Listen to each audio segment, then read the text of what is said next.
Damn kids. Kids. Speaking of, you have 2 girls. I do. Alex and Devin. Super cool. Little cool chicks. They play sports. They wakeboard, snowboard. They're little fun things. And I have built a relationship with them to when those, because one's 16 and one's getting ready to turn 12.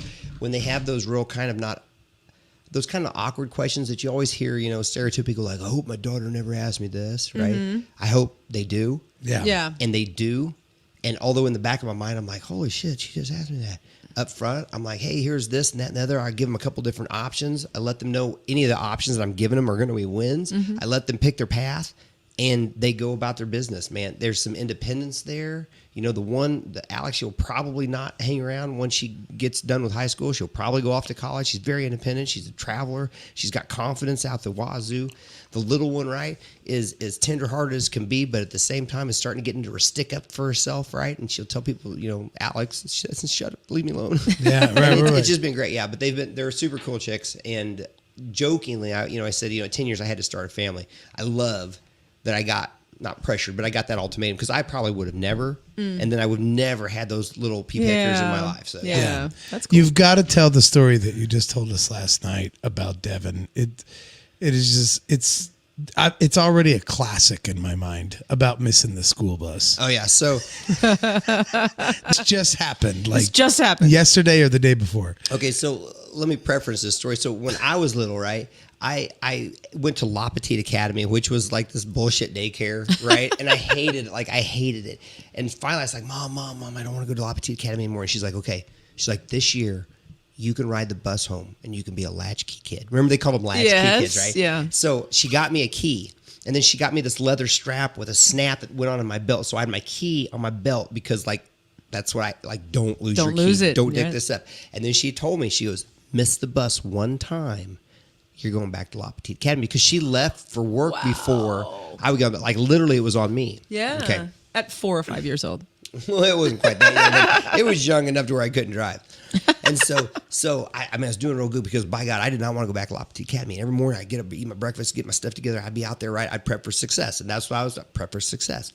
And I'd catch the bus. But one day, I screwed the pooch. And it wasn't even close. It wasn't even like I could jump a couple fences and end up on the street next to me and catch the bus, right? I, missed the frickin' bus.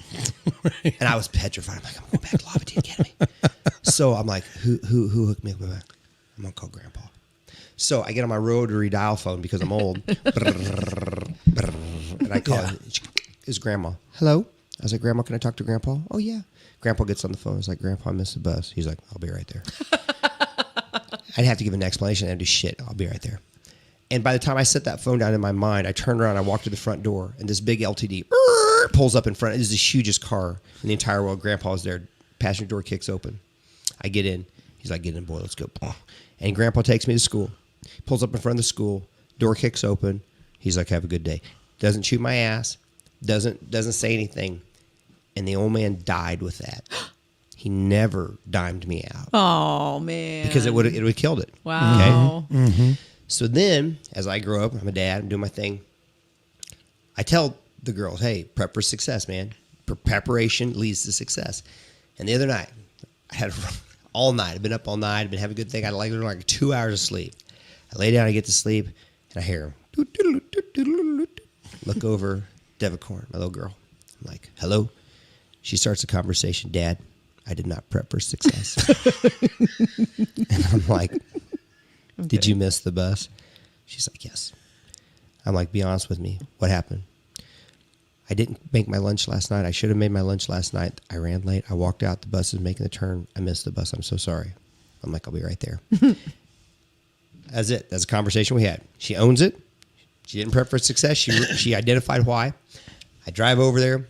She's sitting in the driveway, ready to go, got her backpack on. Kick open the door, and I'm having this reminiscent feeling, almost like wiping them away a little bit. Kick open the door. She gets in. She got her tail between her legs. She's ready for the chewing. Right. And I was like, are you going to make your lunch before you go to sleep tonight? And she's like, I am. I'm like, okay. And we didn't talk another word about it. Nice. Got over to school. We got to kick the door open, have a great day.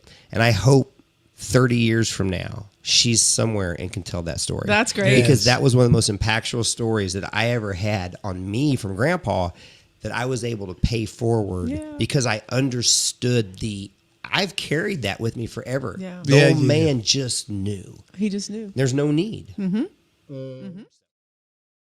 Tune in live every Thursday night at 7 p.m. Central. On the Unsung Screamers Facebook page, YouTube channel, and Twitter. And check out our Unsung Screamers podcast. Wherever you get your podcasts. Ah!